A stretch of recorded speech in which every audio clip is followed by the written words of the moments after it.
Ndëruar shikues, mirëmbrëma, do të njihemi bashkë me edicionin qendror të lajmeve këtu në kanalin 7, ndër të tjera do të ndiqni.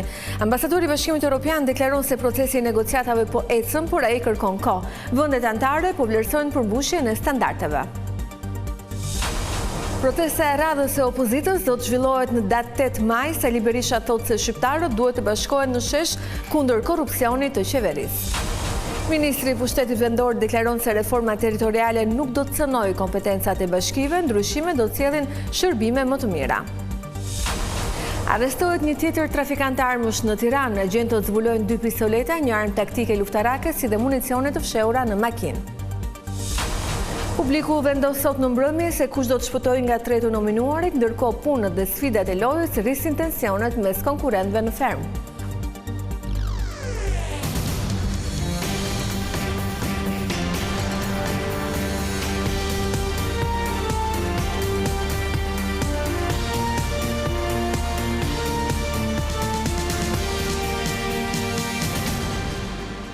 Vjojmë më gjërësisht. Ambasadori i Bashkimit Evropian Silvio Gonzato thot për Vision Plus se në Union ekziston vullneti mirë që Shqipëria të antarësohet deri në vitin 2030. Përsa i takon zërave që flasin për bllokim të procesit, diplomati i Brukselit thot se gjithçka varet nga vendet anëtare, të cilat do të vlerësojnë standardet. Sipas tij, vendi ka bërë përparim me reformat kyçe. Pavarësisht pretendimeve të opozitës për bllokim të negociatave të Shqipërisë drejt Bashkimit Evropian, në një intervistë për Vision Plus, ambasadori BE Silvio Gonzato u shpreh se janë vendet anëtare ato që vlerësojnë standardet. E di që po bëhen diskutime, ka bllokim, s'ka bllokim, ka diskutime që po bëhen dhe kjo është normale. Siç e kam thënë në një intervistë të kaluar, vendet anëtare po shikojnë raportet, por gjithashtu dhe standardet që duhet të vihen për të mbyllur këto kapituj, dhe kjo është shumë e rëndësishme, pasi siç e dini, janë standardet ato që do të përcaktojnë se Shqipëria i ka përmbushur të gjitha kushtet. Gonzato thekson se të gjithë aktorët janë duke punuar për të bërë të mundur integrimin e Shqipërisë në Bashkimin Evropian deri në vitin 2030. Diskutimet e tilla mund të zgjasin me javë dhe më duhet të them që vendet anëtare po negociojnë, po diskutojnë. Komisioni Evropian është aty për t'i ndihmuar ato. Ka vullnet të mirë dhe vendosmëri për të ecur përpara, dhe kjo është ajo çka ne duam. Duhet të jemi rigoros, pasi këto janë reforma që i vinë në ndihmë dhe qytetarëve shqiptar. Ky është thelbi. Shqipëria deri në këtë moment ka hapur të gjithë grup kapituj, ndërsa pritet raporti i piketave të ndërmjetme nga Brukseli. Ministri i Pushtetit Vendor tha këtë të premte se qeveria synon të forcojë bashkitë duke garantuar se kompetencat e tyre nuk do të preken. Reforma territoriale sipas tij do të sjellë shërbime më të mira dhe më të shpejta për qytetarët. Kritikat e bëra në Komisionin e Reformës Territoriale, se bashkitë po humbasin kompetencat e tyre, kanë marrë përgjigje nga Ministri për Pushtetin Vendor Ervin Demo.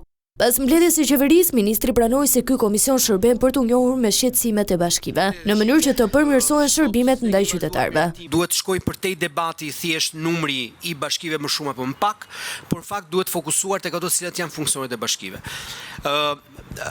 Kuptohet që qeveria qendrore nuk do të biri gjithmonë dakord me bashkitë. Unë kam qenë vetë kryetar bashkie. Dhe kjo është një gjë normale që ndodh jo vetëm në Shqipëri, por në gjitha vendet e botës. Bashkitë duhet me ato çfarë kanë kompetenca të deleguara apo kompetenca që burojnë nga ligji dhe aq më shumë nga ato çfarë mund të ndodhi nesër sipas reformës, ne të garantojmë që bashkitë të jenë më të forta dhe të ofrojnë shërbime më të mira në territor. Sa i përket paketës së maleve, Demo bëri me dije se tashmë 4 bashkitë të tjera kanë përfunduar me ndarjen e zonave prioritare.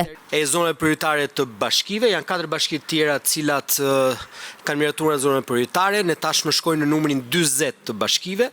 Siç e kemi përmendur edhe më parë, paketi e maleve vazhdon të ketë një interes të shtuar. Pasti Ministri për Kulturën, Turizmin dhe Sportin Blendi Konxha sqaroi se janë në kontakt me agjencitë dhe hotelet për të garantuar që nuk do të ketë problematika me ujin dhe mbetje gjatë sezonit veror. Natyrisht ne jemi pjesë aktive e grupeve dhe e task forces apo e njësive që do të krijohen në nivel rajonal, por edhe në nivel vendi nga Ministria e Mjedisit në këtë rast, e cila po ndërmerr hapet e dur për të garantuar një sezon edhe më të pastër. Kemi bërë takime të vazhdueshme me tour operator, me menaxher në nivele hotelesh, me gjithë pjesën e hotelerisë, shoqatave të tyre, për të marrë problematika, për t'i përcjellë. Gjithashtu me vendim të qeverisë do të rritet dhe mbështetja financiare për sportistët elitar dhe trajnerët e tyre me 75%. Kryetari i Partisë Demokratike Sali Berisha njoftoi se protesta e radhës kundër qeverisë do të mbahet të premten e 8 majit. Ai tha se dosja e Akshit tregon domosdoshmërinë që shqiptarët të bashkohen për të rrëzuar Edi Ramën. Partia Demokratike caktoi 8 majin si ditën e protestës kundër qeverisë së drejtuar nga kryeministri Edi Rama. Në një konferencë me gazetarët, Berisha ftoi qytetarët të bashkohen tubimin të opozitës. 8 maj do të jetë dita e shqiptarëve, e protestës tyre më të fuqishme. Një prej arsyeve për cilat është thirrur protesta e 8 majit është dosja e SPAK-ut për tenderat në Agjencinë Kombëtare të Shoqërisë së Informacionit. Berisha lexoi pjesë nga vendimi i gjykatës për sekuestrimin e pasurisë së ish drejtoreshës së Akshit, Mirlinda Karçanaj, Ergy Sagasit e Ermal Beqirit, duke akuzuar qeverinë për ngritjen e një sistemi korruptiv. Kur biznesmenët paraqiteshin te kjo, Linda e Akshit i drejton të ata tek Ermal Beqiri në hotele luksoze dhe Ermal Beqiri u deklaron të atyre se Akshi është një pishim peshkaqenësh. Imagjinoni ju se çfarë suksesi, Akshi, suksesi Edi Ramës është një pishim peshkaqenësh, je futë një pishim peshkaqenësh. Sipas Berishës, përfituesit kryesorë të tenderave të Akshit janë familjarët kryeministit Edi Rama, duke pretenduar se në vitin 2017 është vendosur që tenderat në fushën e teknologjisë së informacionit të zhvillohen vetëm nga Akshi. Linda e Surrelit dhe kunat i saj të bëshin padron të çdo prokurimi në fushën e IT-s dhe kjo solli pastaj pishinën e peshkaqenëve apo kopshtin privat të Edi Ramës. Lideri i opozitës Sali Berisha ftoi qytetarët që në 8 maj të bëhen bashkë e të reagojnë kundër qeverisë socialiste.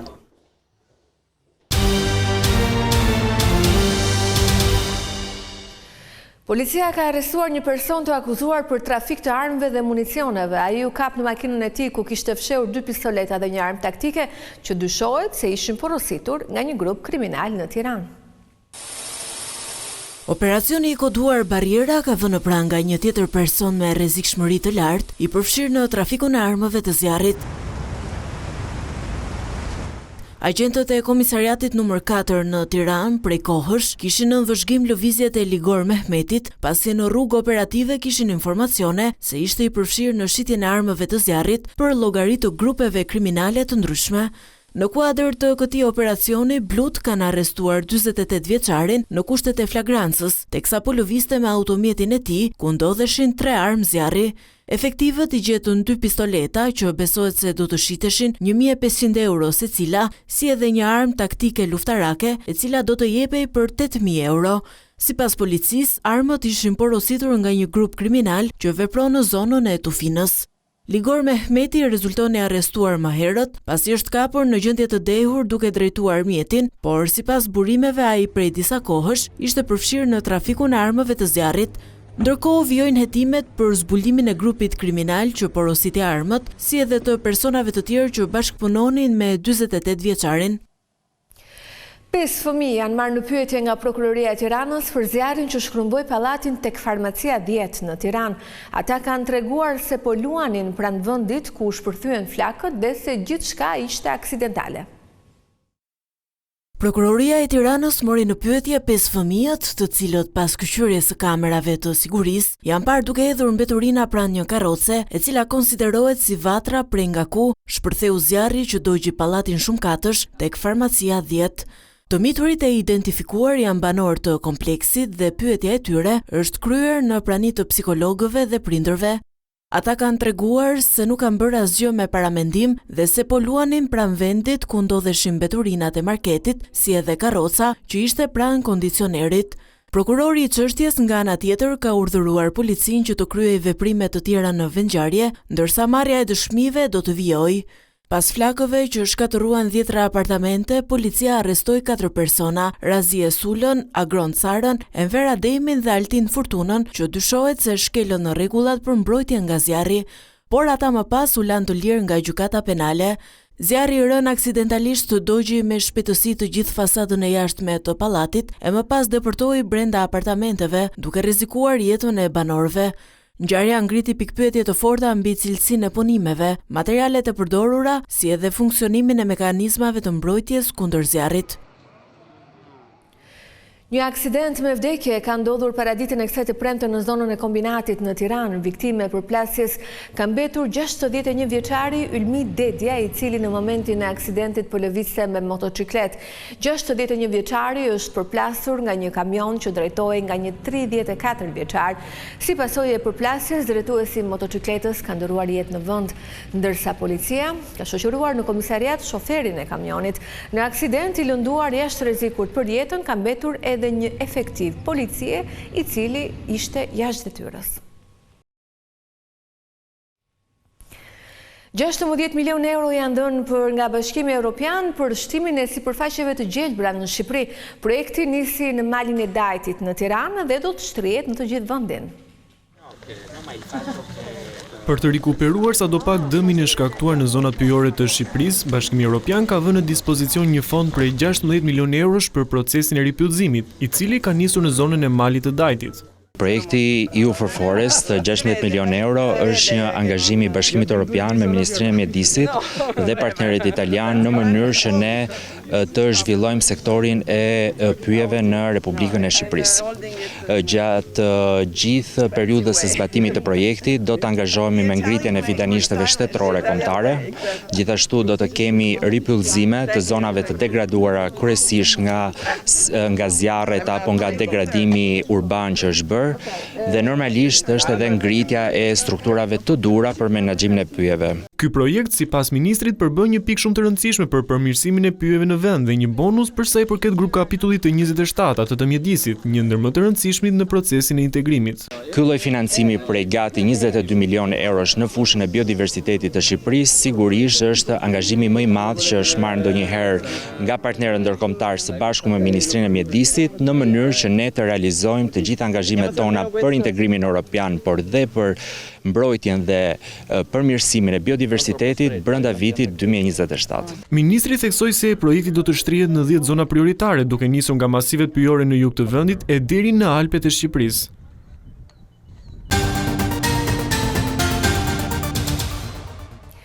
Kosova i ka dhënë lamtumirën e fundit akademikut të njohur Recep Qosja. Në nderim të figurës së tij janë mbajtur homazhe, por familja nuk ka marrë pjesë, pasi në testamentin e tij Qosja kishte refuzuar ceremonitë shtetërore. Ushtruesja e detyrës së presidentes në Kosovë, Albulina Haxhiu, ka shpallur një ditëzie shtetërore në nderim të jetës dhe veprës së akademikut Recep Qosja. Haxhiu bëri homazhe në nderim të një nga figurave më të rëndësishme të mendimit kritik dhe albanologjisë shqiptare. Kryeministri i Kosovës Albin Kurti, antar të kabinetit qeveritar e deputet kanë zhvilluar homazhe përkujtimore dhe kanë shkruar në librin e Zis vlerësimet e tyre për Recep Qosjen. Vepra e Recep Qosjes është një nga arritjet më të rëndësishme të mendimit kritik dhe kulturës shqiptare në shekujt 20 dhe 21. Ai u dallua si kritik letrar, esejist dhe intelektual publik, duke kontribuar në mënyrë të thellë në analizën e identitetit kombëtar, historisë dhe zhvillimit të letërsisë shqipe. Po ashtu Akademia e Shkencave dhe Arteve të Kosovës ka mbajtur mbledhje për ndarjen nga jeta të Recep Qosjes. Ai ndërtoi një opus të gjerë dhe të qëndrueshëm, i cili jo vetëm pasuroi fondin ton shkencor e letrar, por edhe kontriboi në formësimin e vetdijes son kombëtare në periudha vendimtare historike. Familja e Qosjes, siç ishte dëshira e fundit e akademikut, nuk mori pjesë në këtë organizim. Ndarja e tij nga jeta shënon humbjen e një prej mendjeve më të ndritura të kulturës shqiptare, ndërsa trashëgimia që la pas do të vijojë të ndikojë edhe në brezat e ardhshëm.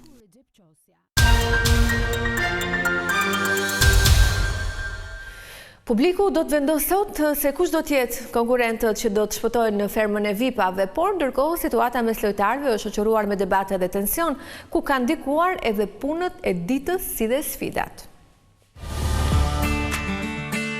Në fermën e VIP-ave çdo ditë që kalon përforcon tensionet dhe faktorët mbizotrues të garës. Marrja e drejtimit të punëve nga kryefermer Adioni është shoqëruar me pëlqime, por edhe pa kënaqësi, ndërsa ai dërgoi Ermionën dhe Mimozën te fakiri. Në qendër të vëmendjes së kësaj mbrëmje është vendimi i publikut. Televotimi i hapur prej ditës së hënë për 3 të nominuarit ka trezuar jo pak ujërat. Ermiona, DJ Bujaka apo Gresa, cili do të jetë fermeri më i votuar nga publiku dhe çfarë do të ndodhë me 2 konkurrentët e tjerë? Nga thënë këso gaj, po menudo mish apo peshku? Pavarësisht lojës, konkurrentët nuk harrojnë qëllimin kryesor, organizimin e punëve e mbi të gjitha kujdesin ndaj kafshëve. Gongu i këtyre ditëve i ka gjetur në stalla dhe ser shumë prej tyre. Sfidat dhe lojrat e organizuara nga Agaj e kanë bërë javën teje dinamike. Gara e fortë dhe qëllimi për të arritur drejt finales tani më është i qartë. Miqësitë që duket po shkonin për te lojës janë krisur. Ignorant unë, ignorant e ti! Por energjia pozitive gjatë këtyre ditëve nuk ka munguar. Fermerët shpesh janë parë duke kënduar e kërcyer. Ata kanë organizuar edhe lojra për të sjellë një atmosferë ndryshe. Ndërsa sot në mbrëmje gjatë spektaklit që nis live në orën 21 në ekranin e Vision Plus dhe 2 kanalet e dedikuara, Ferma VIP 1 dhe 2, do të kemi të tjera surpriza, eliminime e sigurisht sfida.